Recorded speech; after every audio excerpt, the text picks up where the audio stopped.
기도하겠습니다. 주께서 오늘도 우리에게 또 말씀을 함께 하시고 우리의 영혼이 하나님을 향하여서 더욱 전진해 나갈 수 있도록 은혜 주심을 감사합니다. 이 시간에도 우리와 함께 하여 주옵소서. 예수님 이름으로 기도합나이다. 아멘.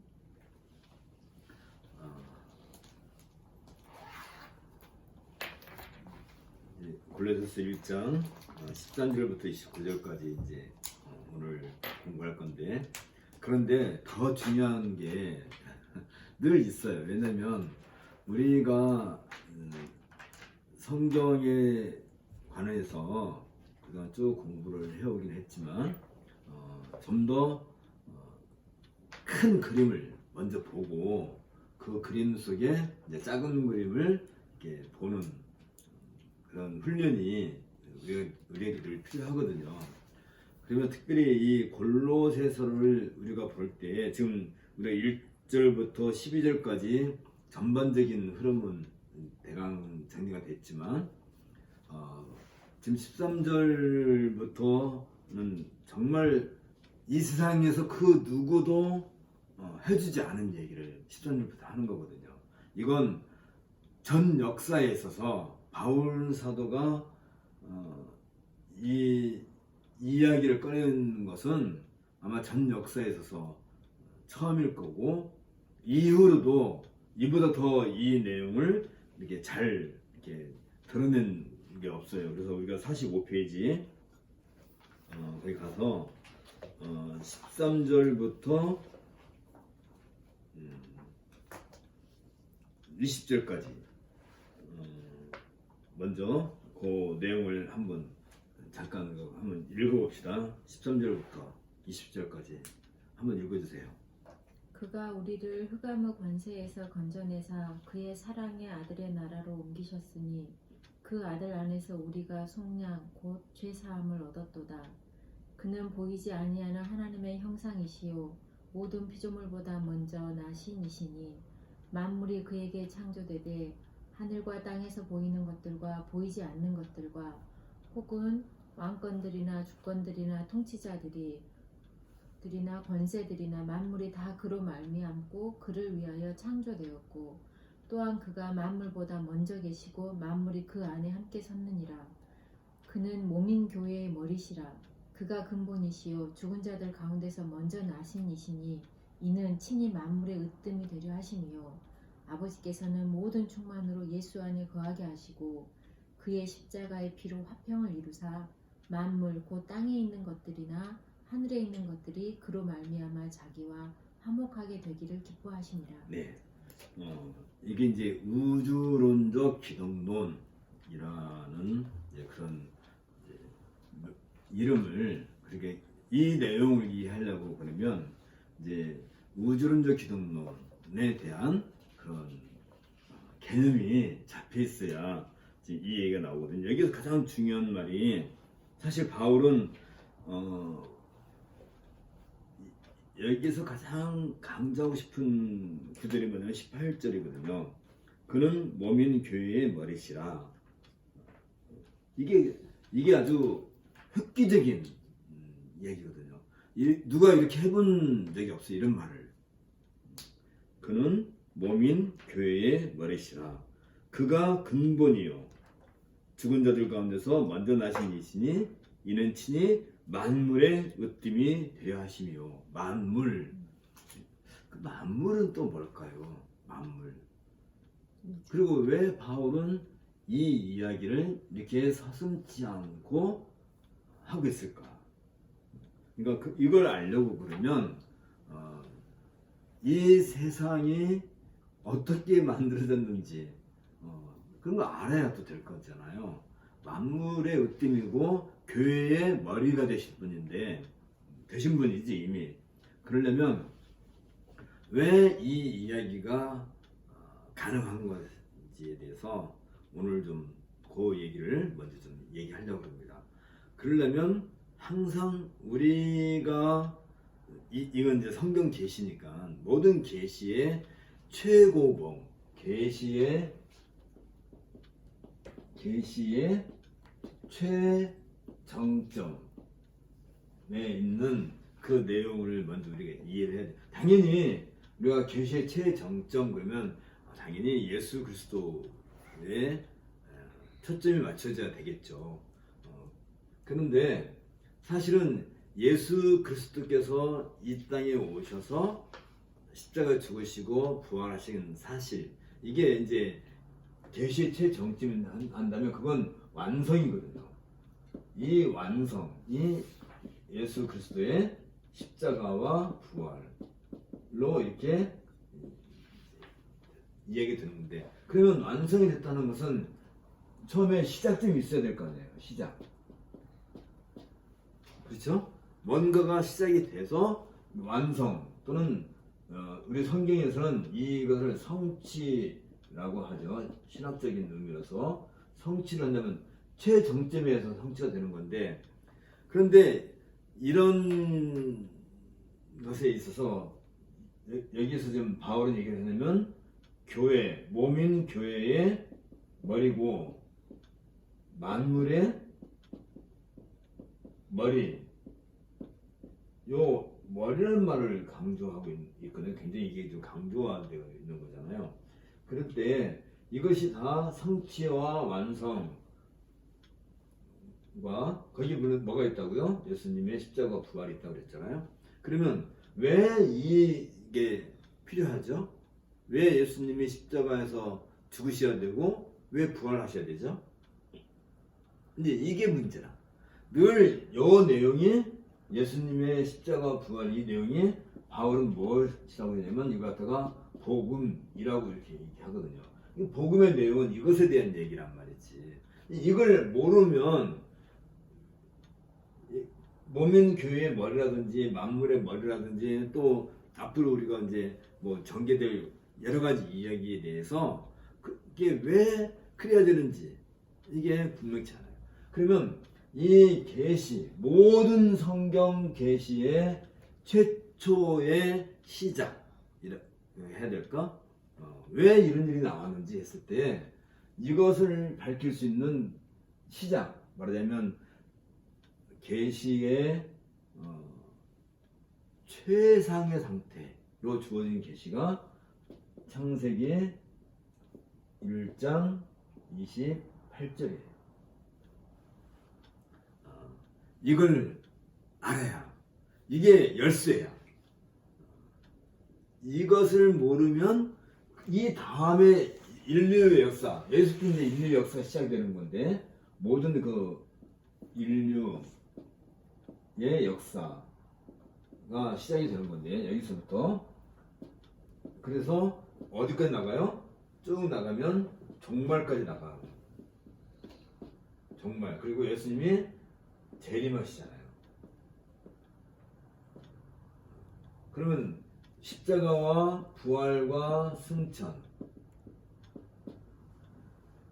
그리고 재림, 이게 이제 인류 역사가 이렇게 쭉 얘기되는데, 이 모든 계시와 관련해서 가장 먼저 주어진 것이 창세기 1장 28절이에요. 한번 읽어주실래요? 창세기 1장 28절.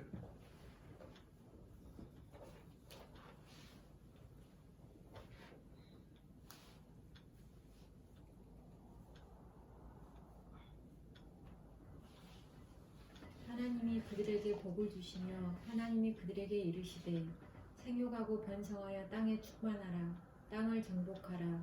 바다의 물고기와 하늘의 새와 땅에 움직이는 모든 생물을 다스리라 하시니라. 네.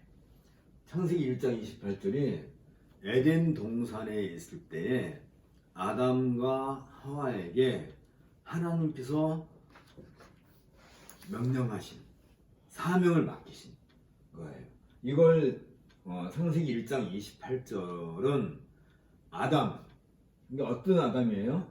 아직 범죄하지 않은, 말하자면 인류의 최초의 모든 인류의 머리지. 아담이 있는 머리, 모든 인류의 시작, 아담으로 시작되는 거니까 아담과 하와에게. 이때는 아담이 범죄하지 않았을 때예요. 그러니까 아담이 하나님의 형상, 하나님의 모양으로 이게 지음을 받고 가장 우리는 쉽게 말하면 우리는 그 범죄한 그 이후에 태어났기 때문에 우리 모든 사람들은 죄성을 갖고 있잖아요. 한마디로 말하면 이때 아담은 순수하단 말이에요. 순수 아담. 말하자면 사람으로서 가장 순수한 그 아담이죠. 다시 말하면 악이라고 하는 것은 전혀 없고 가장 완벽한 그런 인간의 모습 중에서 이때처럼 아담처럼 완전할 수 없는 상태. 이때 아담에게 주어진 게 뭐냐면 창세기 1장 28절에 뭐예요?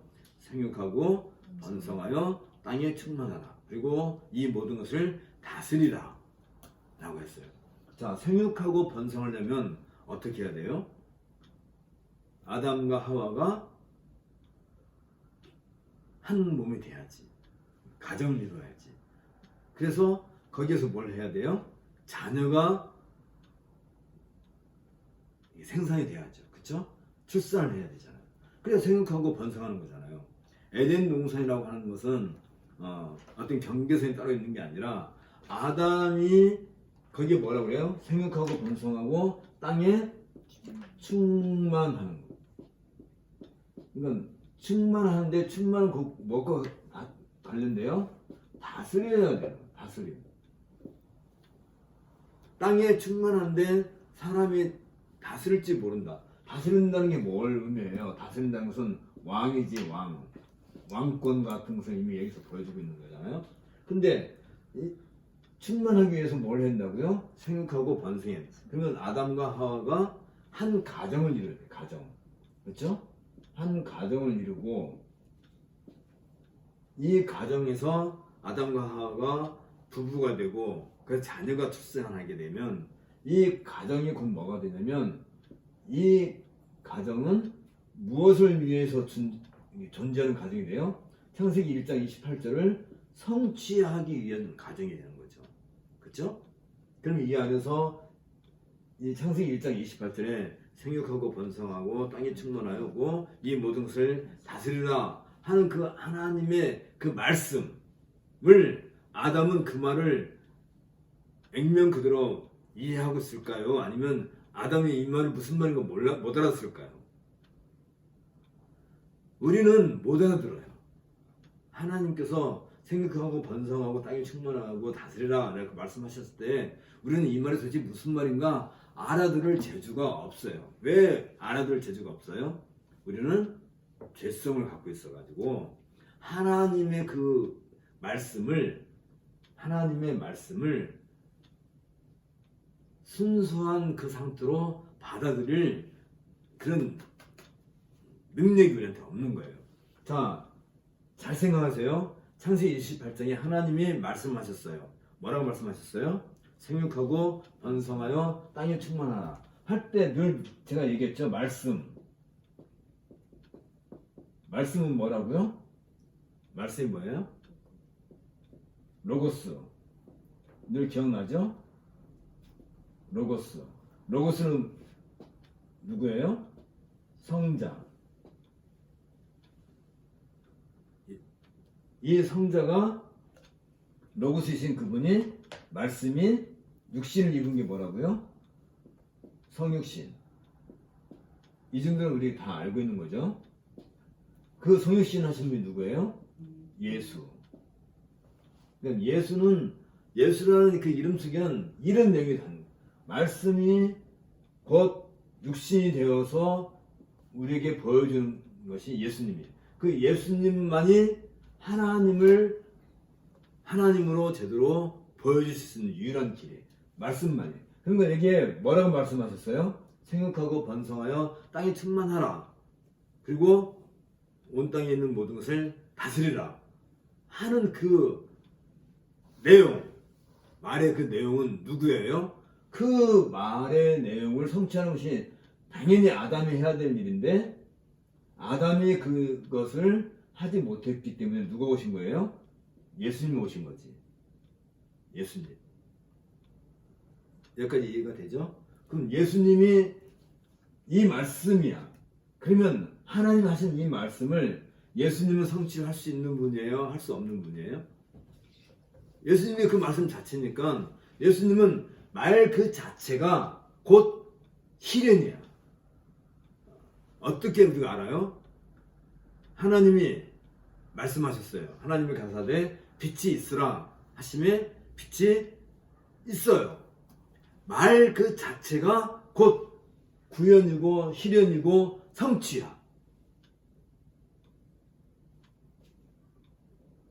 그러니까 예수님이 곧 하나님이시지만 그분이 성자로서 말씀으로서 그 말씀 자체가 말씀이 되어지는 그 순간 그 모든 것은 현실로 구현이 되는 거예요. 자, 여기 다시 돌아와요. 창세기 28장 1장 28절에서 아담에게 생육하고 번성하여 땅이 충만할 때 이 가정으로서 아담은 무슨 일을 해야 돼요? 그 하와와 자녀들에게 창세기 1장 28절에 있는 이 하나님의 명령, 이 하나님의 명령을 뭐라고 하냐면 좀 더 고상한 말로, 왜냐면 맨날 1장 28절을 계속 똑같은 말을 또 할 수가 없으니까 이 말을 한마디로 줄여서 뭐라고 하냐면 이거 갖다가 이 이야기를 갖다가 뭐라고 하냐면 이건 적어 놓으세요. 문화 명령이라는 말로 해줘요. 문화 명령. 문화 명령 그러면 창세기 1장 28절이에요. 이건 알아야 돼요. 창세기 1장 28절 우리가 다 외워야 돼.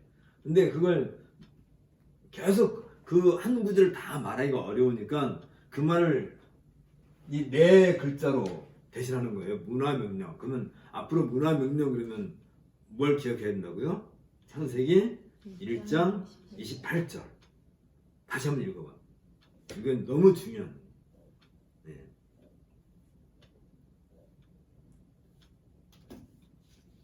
하나님이 그들에게 복을 주시며 하나님이 그들에게 이르시되 생육하고 번성하여 땅에 충만하라. 땅을 정복하라. 바다의 물고기와 하늘의 새와 땅에 움직이는 모든 생물을 다스리라 하시니라. 그런데 그 말씀에 무엇이 가장 큰 포인트냐 하면 다스리고 또 생육하고 번성하고 이 말보다 하나님이 그들에게 뭘 주셨다고요? 복을. 무슨 복일까? 자, 하나님이 그들에게 복을 주시며 말씀을 하셨단 말이에요. 말씀이 곧 복이야. 그러니까 지금 말씀하시는 그 자체가 그들에게 주어지는 복이야. 무슨 복을 주셨어요? 생육하고 번성하고 땅에 충만하고 모든 것들을 다스리는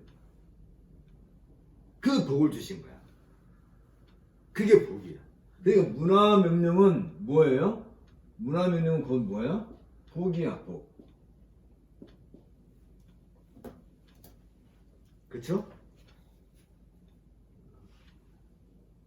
이보다 더 큰 복이 있을까요? 하나님께서 아담에게, 근데 사실은요, 아담은 그 어떤 복도 필요 없을 만큼 너무 완벽하게 만들어진 분이잖아요. 하나님의 지음을 받았는데 하나님이 직접 지으셨으니까, 사람을 지으셨으니까 뭐 더 이상 뭐가 필요하겠어요? 우리처럼 뭐 이렇게 병이 들겠어요? 아니 우리처럼 이제 나이가 들어서 한 100살쯤 되면 이제 죽죠? 아담은 죽어요? 안 죽어요. 안 죽게 되어 있는 몸이잖아요. 죽을 이유도 없고 병들 이유도 없고 IQ는 최상급이야. IQ 1000이야. IQ가. 그러니까 아담은 한눈에 모든 게 다 보일 정도로 대단한 분이에요. 하와도 그래. 그런 분들에게 뭐가 필요해요? 에덴 동산에 나가면 모든 게 다 갖춰져 있어.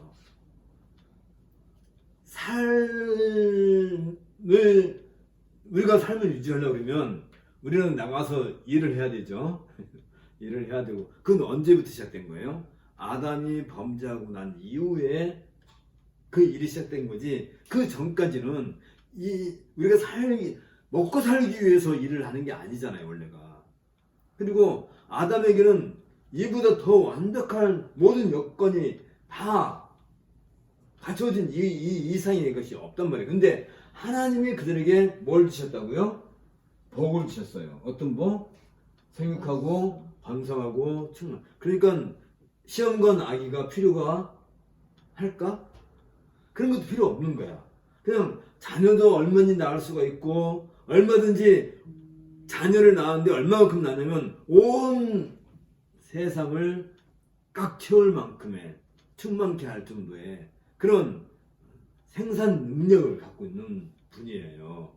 이게 좀 감이 와요? 우리 대한민국 인구가 6,500만 명 정도 되나요? 중국은 한 10억 인구가 되나요? 이 세상 전체 인구가 몇이에요? 현재 한 70억 정도 되죠. 뭐 인류 전체가. 근데 이 인류 전체 70억 명을 한 자리에 다 모아놓으면 얼마큼 차지할 것 같아요? 이 지구가 이렇게 있는데 70억 명이 사는데 서울 인구가 1,200만 명이에요. 그러면 2천만 명 잡는다. 2천만 명 잡는다. 70억이면 서울 같은 것이 3,500개. 서울 같은 도시가 3,500개면 인류가 다 사는 거예요. 대한민국 남북 하나에 서울 같은 도시를 한 3,500개 만들 수 있을까요? 충분하죠. 못할 게 없잖아요. 면적을 놓고 논다면 건물을 높이 세우고. 그러면 내 말은 무슨 말이냐면 이 70억 인구가 지금도 70억 인구 엄청나게 많은데 이들을 한 군데 다 모아놓으면 사실 얼마 안 되는 거예요. 그만큼 지구가 엄청나게 큰 거죠, 사실은. 그리고 지구가 그렇게 많다 하더라도 육지가 있고 바다가 있고 이렇게 육지가 있고 바다가 있고 있는데 이 바다에서 얼마나 많이 이게 먹을 게 많이 나오는지 전 세계 인구가 먹고도 남아요, 사실은. 땅에서도 마찬가지예요. 땅에서도 얼마나 곡식이 많이 자라나는지. 근데 왜 사람이 굶어 죽죠? 왜 굶어 죽을까요? 만일 이 70억 인구가 아담의 가정처럼 그냥 한 가족이라 생각해 보세요. 한 가족, 하나의 가정이라고 한다면 서로 누가 더 먹고 싸울까요? 아마 서로 나눠 먹을 거란 말이야. 다 한 가족이니까. 그러면 굶어 죽을 사람이 있을까? 왜 아프리카라든지 그쪽 가면 어린아이가 먹을 게 없어갖고 굶어 죽어요? 가진 사람들이 안 내놓으니까, 꽉 잡고 안 내놓으니까 굶어 죽는 사람이 생기는 거잖아요. 그죠? 그러니까 먹을 게 없어서 굶어 죽는 게 아니라 굶어 죽는 만큼 어려운 형편에 있는 사람들에게 충분히 다 줄 수 있어요. 온 인류가 다 먹고 남을 만큼의 풍부한 농산물, 또 수산물, 임산물들이 이 지구가 그만큼 다 공급해주고 있는 거예요, 지금도. 근데 어떤 사람들이 이걸 꽉 틀어막고 돈 벌려고 창고에다가 쌓아놓고 안 푸는 거잖아요. 아니, 이거 한번 보세요. 이게 한 가정이고, 한 가정이 곧 교회, 하나의 교회고, 우리가 다 한 교회, 70억 명이 한 교회에 소속됐단다면 전쟁하고 싸우고 그러겠나? 안 하겠죠. 그러면 다시 이제 돌아와요. 창세기 1장 28절은 누구한테 주어진 거예요? 범죄하기 이전에 아담에게. 아담은 누구예요? 모든 인류의 머리란 말이지. 모든 인류의 머리. 그러니까 모든 인류는 창세기 1장 28절 이거 뭐라고요? 문화명령에 예속되어 있는 거야. 누구나 태어나면. 그런데 이걸 가장 먼저 이 문화명령을 순종하지 않은 사람이 아이러니하게도 아담이에요.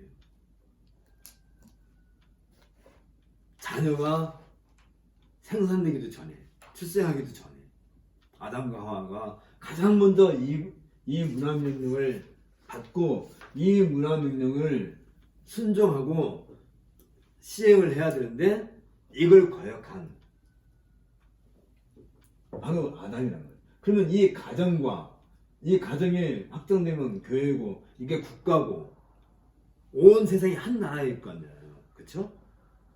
어떻게 이 문화명령을 공동으로 이게 수행해야 될 그 명령을 수행하는 것 같다고 뭐라고 그래요? 사명.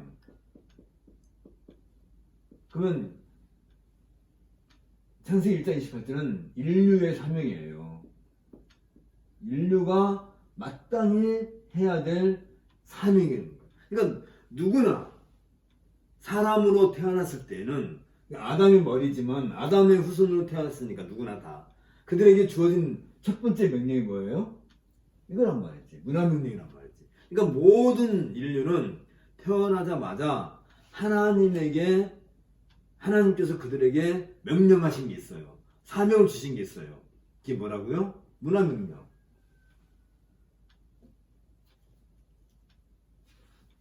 알아요? 무슨 사명을 갖고 태어났다고요? 그걸 알고 있었어요? 그걸 수행하기 위해서 사는 거야. 누구나 다. 그러면 이 문화명령은 우리 성도들만 이것을 수행해야 되는 거예요? 아니면 예수를 알지 못하고 기독교를 모르는 일반 다른 사람들도 이걸 수행해야 되는 거예요? 해야 돼요? 안 해야 돼요? 해야 돼요. 누구나 다. 왜냐면 모든 인류의 머리인 아담에게 이 명령을 주셨다는 것은 모든 인류가 태어나자마자 이 문화명령을 수행해야 될 사명을 갖고 태어나는 거예요. 모든 인류가 다. 그러면 그걸 어떻게 알아요? 꼬마가? 누가 알려줘야 돼요? 부모가 알려줘야지. 그 부모는 누구한테 그걸 배웠어야 돼요? 그 사람들 낳아준 부모한테 들었어야 되지. 그런데 어느 순간 이게 단절되어 버린 거잖아요. 그래서 우리가 태어나자마자 우리는 이런 문화명령을 갖고 태어났다 라는 사실을 우리가 어렸을 때부터 듣고 배우고 자라서 생육하고 번성하고 땅에 충만하고 온 세상을 다스리는 그 사명, 그 역할을 우리가 해왔어야 되는데 우리가 그걸 아무도 우리한테 말해주는 사람이 없다 보니까 그리고 교회에서도 이런 얘기를 또 잘 물론 했겠지 했는데 그때 우리가 깜빡 졸았어 아니면 딴 생각하느라고 못 들었든지 교회에서라도 이런 얘기 해야 되고 가장 먼저 해야 될 것은 가정에서 부모가 자녀들한테 이걸 해줘야 돼 이런 얘기를 모든 인류는 문화명령을 지금도 이 명령은 다시 말하면 이걸 보세요. 하나님이 말씀하셨어요. 하나님의 말씀은 시간이 간다 해가지고 이게 바뀌는 법이 있나요? 예를 들면 너는 하지 마 라고 누구를 이렇게 제외시킨 법이 있냐는 말이에요. 하나님의 말씀 누구나 이 명령에 순종을 해야 돼요. 이 명령을 거역하면 하나님을 거역하는 것이고 이 말씀을 불순종하는 것이고 말씀을 불순종하는 것은 곧 죽음이야. 그러니까 이 말씀, 이 말씀 안에 있다는 거, 이 말씀 안에 있다는 것 자체가 이게 빛이고 이게 생명이야. 이 안에 있다는 것 자체가. 이것을 이 말씀을 떠나는 것, 거역하고 불순종하는 것이 죽음이고 사망인 거잖아요. 하나님이 사람을 죽이고 싶어서 죽이셨겠어요? 사람에게 누구에게든지 이 문화명령을 주셨는데 이 문화명령을 10년을, 20년을, 30년을, 40년을, 50년을, 60년을 하라고 했는데 안 해. 그럼 어떻게 되는 거야? 죽는 거예요. 죽는 거야.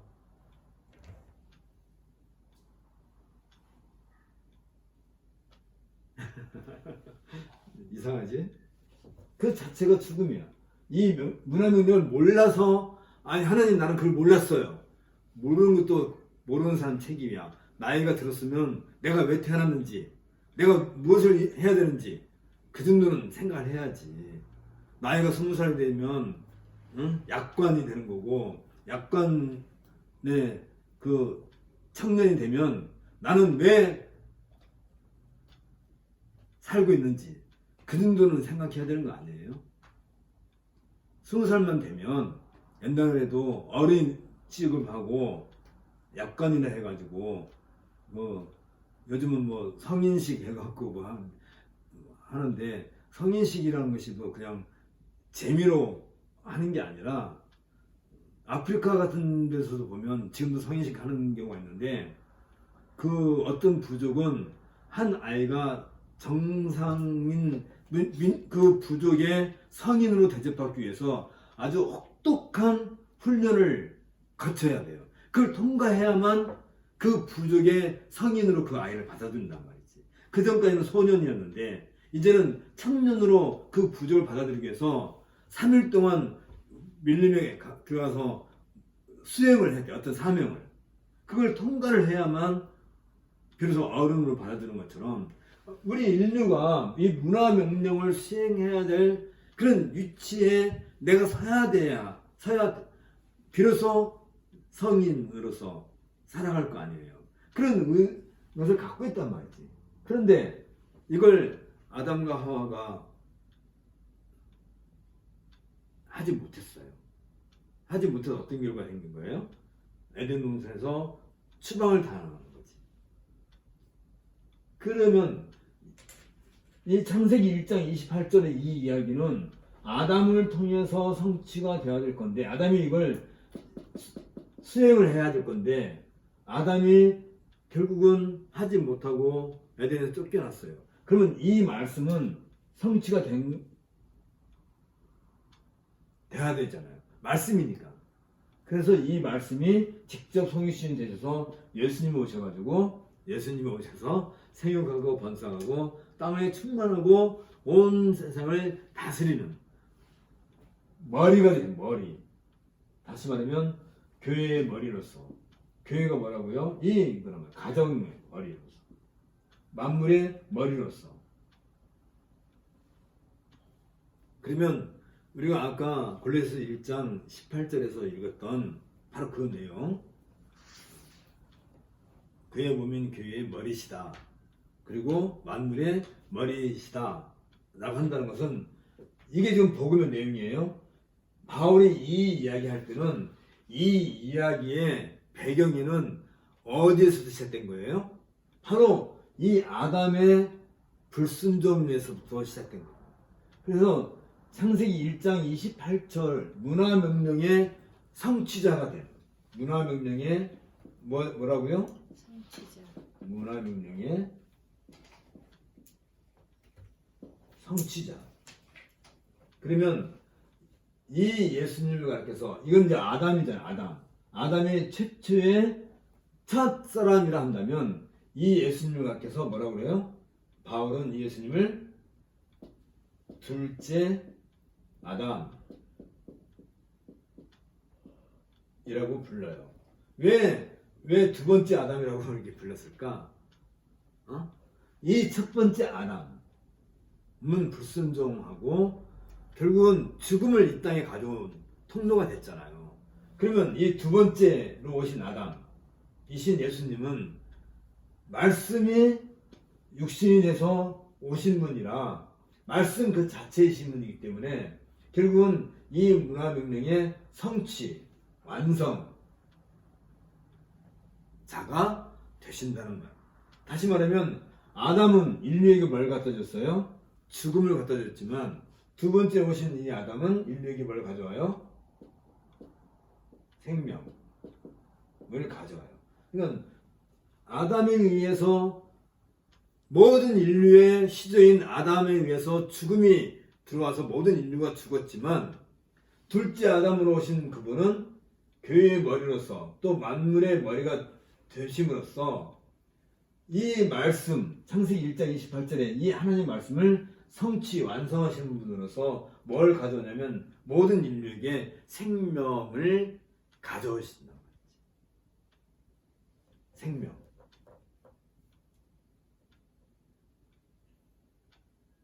그러니까 이 생명을 가르쳐서 바울은 뭐라고 하냐면 여기다가 new 붙여서 새 생명이라고 이걸 이렇게 새 생명을 받는 것 같다가 성경에서 이걸 공부한 사람들이 신학적으로 이걸 뭐라고 얘기했냐면 새 생명을 얻은 것 같다고 말하면 중생이라고 해요. 중생. 중생이 뭐냐면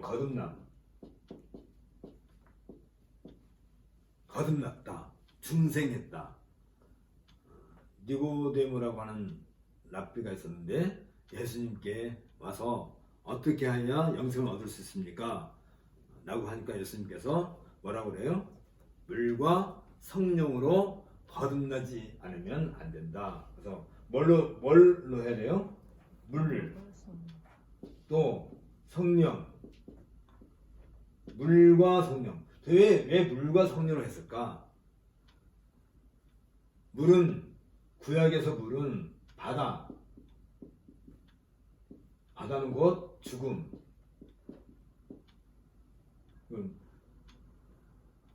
바다 그러면 우리가 딱 생각나는 게 있죠? 뭐죠? 출애굽했을 때 홍해 사건 기억나요? 홍해가 뭐예요? 홍해 사건이 뭘 상징한다고요? 세례, 죽음을 통과하는. 물은 어떻게 보면 씻음, 좀 더 구체적으로 말하면 씻음이겠죠? 죄의 씻음. 그리고 물과 성령은 죄의 씻음과 죽음을 통과하는 그런 것을 상징해요. 이것이 우리 교회에서는 늘 세례로 얘기되는 거잖아요. 우리가 세례받을 때는 바로 이름, 물과 성령으로 거듭났다는 사인이 우리가 교회에서 세례받는 거죠. 세례 받았어요? 이렇게 알고 세례 받았어요? 세례 받았으면 이 정도는 알고 있어야지. 그지? 그러면 그렇게 해서 새 생명을 얻었다. 이걸 갖다가 바울은 놀라운 얘기를 하나 해주는데 그게 고린도후서 5장 17절이라고 제가 여러 번 얘기했죠. 보라, 너희는 그리스도 안에서 새로운 피조물이 되었다. 그리스도 안에서 엔 그리스도. 그래서 새로운 피조물, 새로운 질서의 세상에 살게 되는 그런 새로운 존재가 됐다는 거예요. 이 말은 무슨 말이에요? 자, 아담이 생명을 가지고 있을 때, 죽음을 갖지 않고 생명을 갖고 있을 때 아담이 받았던 게 뭐예요? 창세기 1장 28절 문화명령이었단 말이야. 근데 아담이 범죄를 해서 죽었어요. 그런데 제2의 아담 오신 예수님이 교회의 머리로서 만물의 머리로서 이 땅에 오셔서 이 모든 죄값을 치르고 새 생명을 우리에게 주셨단 말이야. 새 생명, 중생했어요. 그럼 세례, 물과 성령으로 거듭났단 말이야. 그러면 이것은 새로운 피조물로서 뭘 하게 되는 거예요? 이제 생명을 얻었으니까. 죽었을 때는 이 문화명령을 우리가 할 수 없지만 우리는 이제 새 생명을 얻었어요. 그러면 문화명령 할 수 있다는 거예요? 없다는 거예요? 이제는 할 수 있는 거예요. 그래서 뭘 하게 돼요? 사명 수행을 하는 거예요. 어떤 사명 수행을 해요? 이 문화명령의 사명을 수행하는 거예요. 그래서 우리는 뭘 하는 거예요? 생육하고 번성하고 땅에 충만하고 온 세상을 다스리는 거예요. 그런데 조건이 있죠. 어떤 조건? 그리스도 안에 있을 때. 그리스도 안에서. 왜?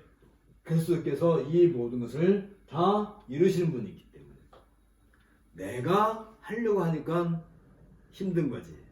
그리스도 안에 있으면 우리는 이 사명, 이 문화명령, 온 인류에게 주어진 문화명령을 우리는 수행할 수 있는 위치에 당연히 서 있는 거예요. 그러면 뭘 해야 돼? 가장 먼저 생육해야지. 생육하려면 어떻게 해야 돼? 우리가 자녀가 없이 죽으면 생육을 번성을 그러면 어떻게 하겠어요? 외아들 하나만 갖고 돼요? 어떻게 하실래요? 이거라도 해야지. 생육하고 번성하고 그러면 아들 하나만 갖고 되냐고. 아직은 가능성이 있을 때 부지런히. 아니면 우리는 몰라서 못했다 한다면 이걸 누구한테 알려줘야 돼요? 우리 아이들한테 알려줘야지. 왜 우리나라 부모들은 이런 것을 왜 자녀들한테 안 알려주냐고. 더군다나 교회 다니시는 분들이 알려줘야죠. 그래서 우리 자녀들은 우리는 못했어도 왜 우리는 못했어요? 우리는 누가 알려주지 않았어. 늦게서 깨달았어. 그러면 이제 늦게서 깨달았으니까 우리 자녀들한테는 어떻게 해야 돼? 근데 놀랍게도 우리 부모 세대들은 보통 한 집에 다 대여섯 명씩 낳지 않았나? 그쵸? 7명이었나? 저희 친정은 다섯. 시댁도 5. 저쪽 집은? 그것도 5? 6? 이쪽 집은? 4, 2. 6? 아니요, 저희 친정은 4명이고 시댁은 2명. 그러니까 그렇게 했는데 왜 우리는 왜 둘밖에 안 낳냐고. 하나만 낳고 둘밖에 안 낳냐고. 우리 세대는. 이게 참말로 문제가 심각해. 그러면 보통 뭐라고 그래요?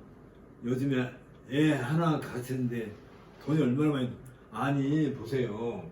아까 생육하고 번성하고 땅에 충만하고 다스리는데 어떻게 한다고요? 모든 걸 먹을 걸 다 주신다니까요. 아니 지금도 너무 풍부하다니까요.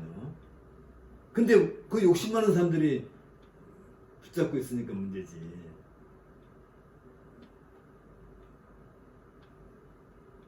얼마든지 자녀를 양육하고 기르는 것은 이미 하나님께서 약속해 주신 거예요. 보장해 주신 거예요. 부지런히 지금도 때가 늦지 않았어요. 할 수만 있다면. 자, 이 이야기를 다 할 때 우리가 머릿속에 꼭 기억할 게 있어요. 모든 인류는 어떤 명령을 갖고 태어났다? 문화명령. 이게 우리의 사명이에요. 인류의 사명이야. 너도 나도 할 것 없이. 교회 다니는 사람만이 아니라 아직도 교회 안 다니는 사람이라 할지라도 누구나 이걸 해야 되는데 이미 아담이 죽음을 가져왔기 때문에 이것을 수행할 능력이 없어요. 그런데 이 말씀의 근본이신 예수님이 성육신하셔서 오셔갖고 이 문화명령을 수행하시는 두 번째 아담으로 오셔서 생명을 가져오십니다. 그러니까 우리가 중생을 했다, 거듭났다, 구원받았다 한다는 것은 뭘 의미하는 거예요? 나는 그냥 죽었다가 다시 태어났으니까 그냥 교회만 열심히 다니면 돼. 이런 생각하면 안 돼요. 문화명령을 수행하는 가장 인류의 기본이란 말이지. 이 자체가. 그래서 우리는 그 모든 환경을 새롭게 해준다는 것이 고린도후서 5장 17절이라는 말이죠. 고린도후서 5장 17절. 그런즉 너희는 그리스도 안에 있으면 새로운 피조물이라. 보라, 이전 것은 지나갔으니 새 것이 되었도다. 새 것, 새 생명, 새로운 존재가 되었다 한다면 이제부터는 우리가 우리 마음 놓고 뭐 이렇게 살라는 것이 아니고 여전히 우리는 그리스도 안에 있을 때 그게 뭐라고요? 그게 교회란 말이에요. 그리스도 안에 있는 교회. 그래서 생육하고 번성하는 것은 어떻게 해요? 이 교회가 땅끝까지 확장되는 것이 생육하고 번성하는 거예요. 우리가 여기서 오늘 할 얘기를 웬만큼 다 했네. 그게 인류의 역사가 우리에게 가르쳐준 교훈이고 지금 인류 역사가 이 교회 시대, 지금은 이게 교회 시대죠. 지금은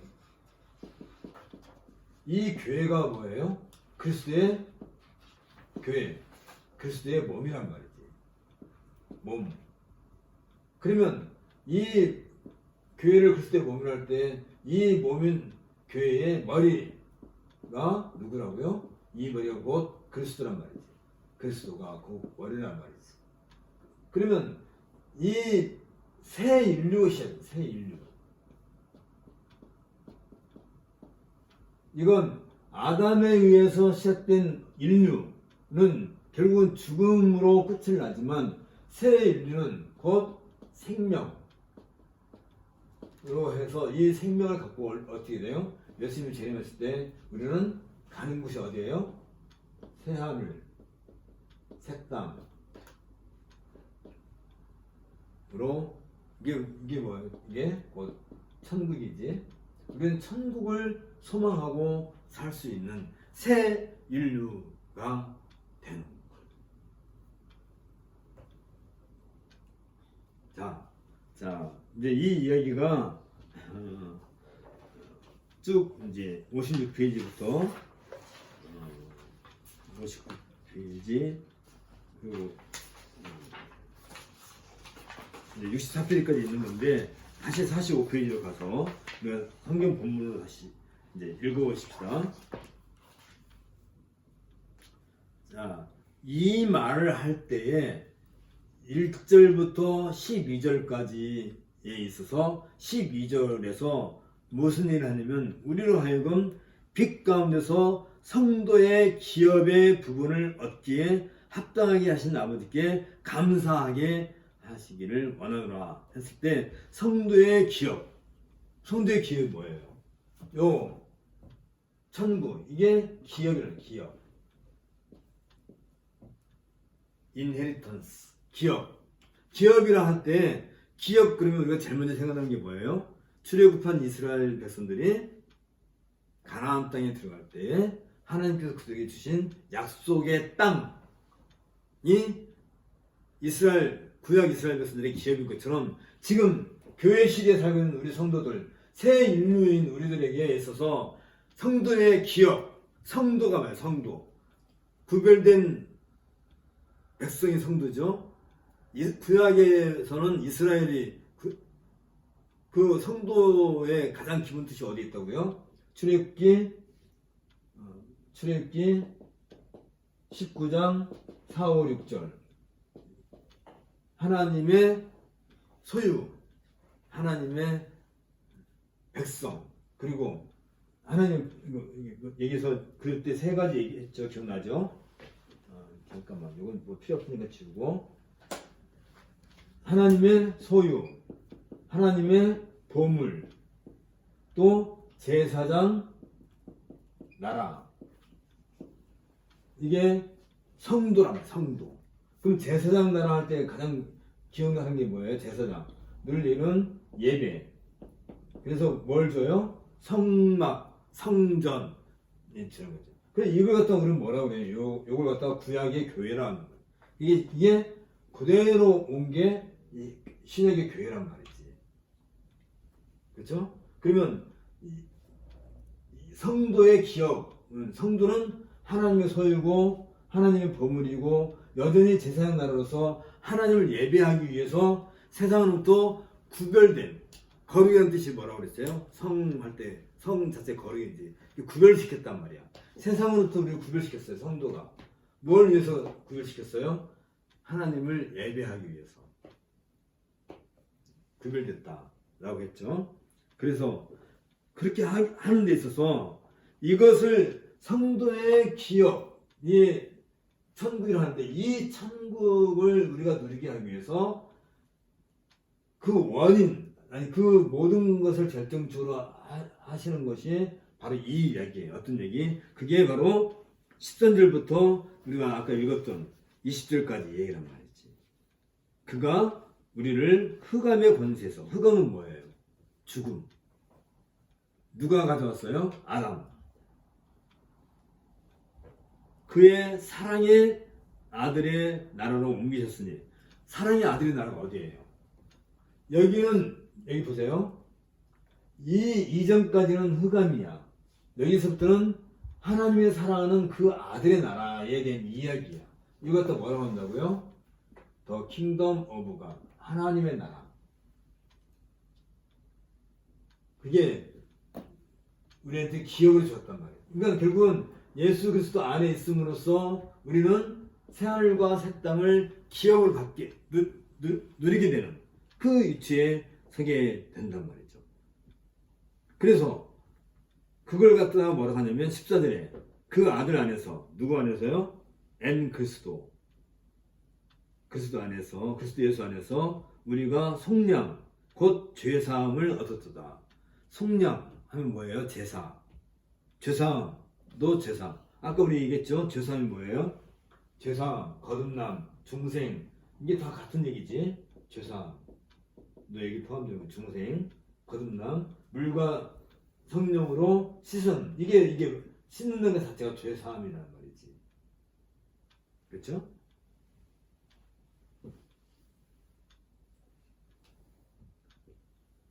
그래서 우리는 중생을 하게 됐단 말이죠. 중생, 속량, 곧 죄사함, 구속, 구원,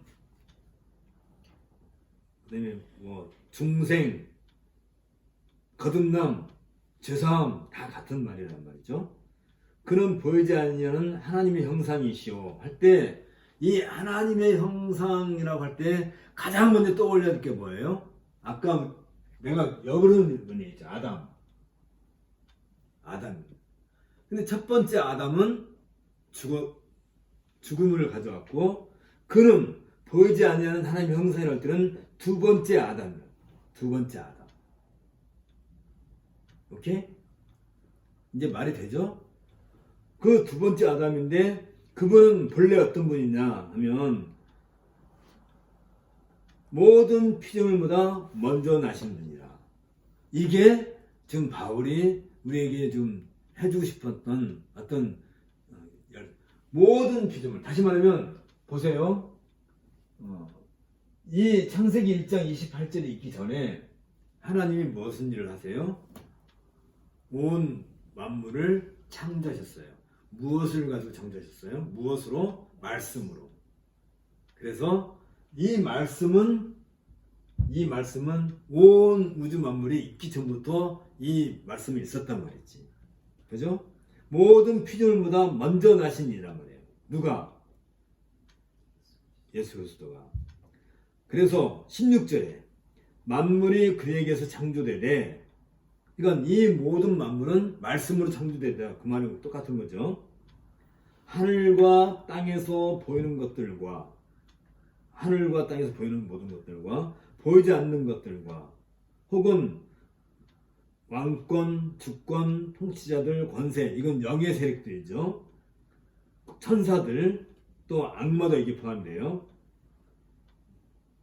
그것들, 그리고 만물이 다 그로 말미암고 그를 위하여 창조되었다. 그러니까 모든 만물, 눈에 보이든 안 보이든 것이 다 누구를 통해서? 말씀을 통해서 창조되었고, 누구를 위해서? 말씀을 위해서 존재한단 말이에요. 이 정도 되면 우리가 대단한 존재가 된 거죠. 그렇죠? 그리스도가 어떤 분이에요?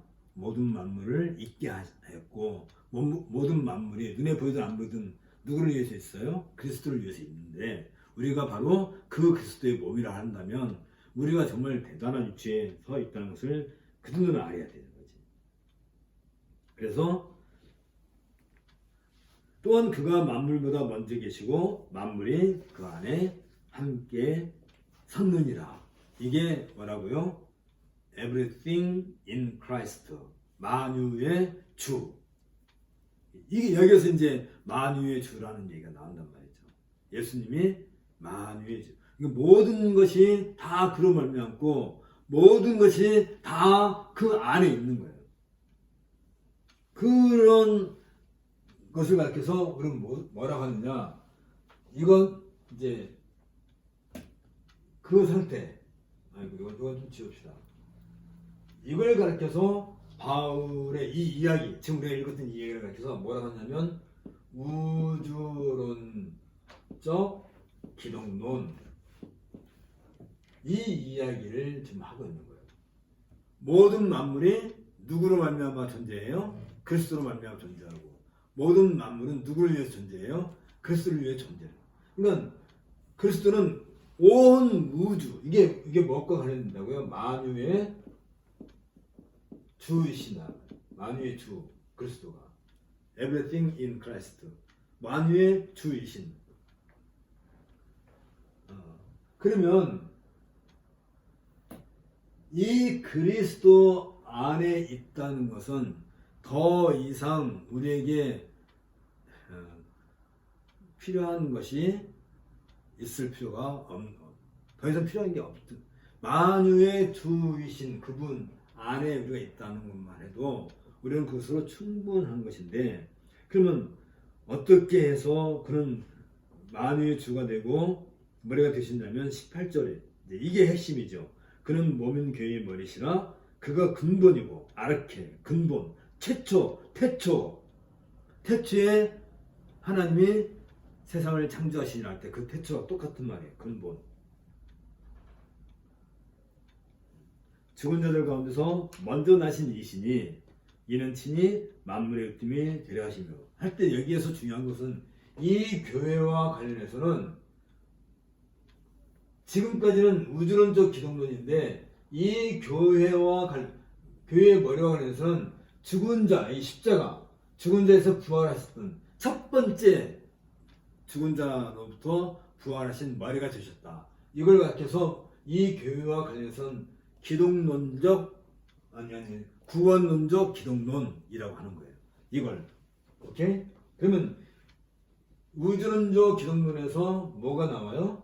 여기부터 시작해서 구원론적, 죽음에서 구원하시는 기독론. 이건 무엇과 관련된다고요? 교회와 관련돼요. 그리스도의 십자가와 부활과 승천과 관련되는 구원론적 기독론. 이 우주론적 기독론을 바탕으로 해서 구원론적 기독론으로 넘어오는 이 과정만 우리가 이해한다고 그러면, 이제 앞으로 옥중서신 전체에서 다루될 가장 중요한 주제가 뭐냐면 늘 이거예요. 우주론적 기독론, 구원론적 기독론. 다시 한번 정리. 우주론적 기독론 할 때는 항상 무엇과 우리 연결해서 기억해야 돼요? 문화명령으로부터 이 얘기가 시작이 되는 거예요. 이 문화명령에 대한 이해가 없이 우리는 교회를 이해할 수도 없고, 내가 왜 살아야 되는지도 이해할 수가 없고, 내가 왜 결혼을 해야 되는지도 이해를 못하는 거예요. 그러니까 결혼하고 이제 뭘 해요? 생육하고 번성하고 땅이 충만하고 온 세상을 다스려야 될 이 사명을 수행할 생각은 안 하고 결혼해가지고 뭘 해요? 맨날 부부싸움하고 앉았단 말이지.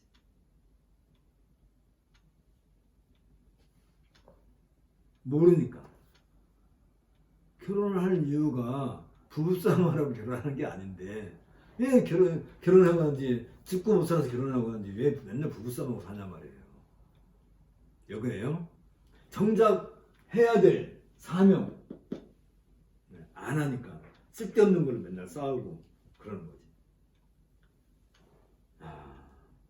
그래서 그 구원론적 기독론의 가장 그 핵심적인 것이 이제 20절부터 이제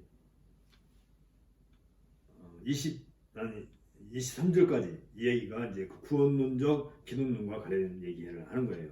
그의 십자가의 피로 화평을 이루사 만물 그 땅에 있는 것들이나 하늘에 있는 것들이 그로 말미암아 하나님과 화목되기를 기뻐하십니다. 그러면 예수님의 십자가와 부활과 승천은 우리들 교회들만을 위한 구속이고 죽은 가운데서 첫 번째 열매느냐 하면 그게 아니란 말이에요.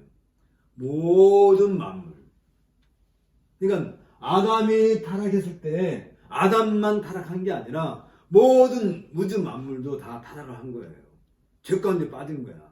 그래서 원래 이 우주 만물 길가에 피어 있는 꽃송이 하나만 보더라도 거기서 우리는 누구를 만나야 돼요? 그리스도를 만나야 되는데 이게 다 죄 가운데 감추어지게 된 거예요. 그래서 그리스도께서 죽으시고 부활하시고 첫 번째 부활의 열매가 되심으로써 모든 것을 다 이렇게 회복하신 것은 사람의 죄 문제뿐만 아니라 온 우주 만물을 아담이 무너뜨렸던 것보다 더 완벽하게 되는 거예요. 어쨌든 간에 오늘은 여기까지 합시다. 그러면 우리가 다음 시간에 요 얘기를 마저 합시다. 이제 22절부터 그 얘기를 또 마저 해야 되겠네. 요 얘기만 이제 잘 정리가 되면 그 다음에는 아주 어렵지 않은 얘기들이니까 오케이 기도합시다. 주께서 오늘도 우리에게 말씀으로써 우리의 마음을 또 우리의 심령을 깨끗게 해주시오니 감사드립니다. 우리가 거룩한 사명을 이루기 위한 성도로 살아갈 터인데 주께서 늘 우리에게 지혜와 총명을 더하여 주옵소서. 예수님 이름으로 기도합나이다. 아멘. 수고했습니다.